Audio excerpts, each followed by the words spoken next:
In this video, I'm going to show you how to paper trade on Sierra Chart. Now, you'll be able to do this using their trade simulation, and the way you can do it and enable it is by going to up top over here where it says trade, and the first thing you have to do is you want to click on where it says trade simulation mode on. Click on it and click on yes, and then what this will do is it will give you this brackets up here which say sim, so that means it's currently inside the simulation mode, and over here there's also going to be a check mark next to trade simulation mode on. Okay, so that's the first thing, and then you want to go to chart over here, and then you want to go to chart settings, and then here you'll basically have to verify that your tick size is properly set for the symbol. Okay, so the tick size represents the smallest increment that the symbol trades in. So for typical stocks you can use for example 0.1. okay, so 0.01, and then for different ones you can use different things as well. Okay, so just make sure this over here is correct. Okay, and you can Google that. They have it on their forums, support pages, stuff like that. You could go ahead and see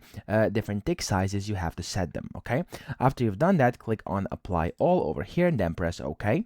And then when you've done that, you can also go to file top left, and you'll have to click to here where it's going to say connect to a data feed. Okay, and what this will do is, of course, it will allow you to receive real-time prices. So that's pretty much how you do it. That's how to paper trade, and then you can just go ahead and go to trade button, and then you can open the trading window for chart over here and go ahead and execute your trade. So that's that. I hope this video helped you out. If it did, please subscribe to the channel and help me out as well.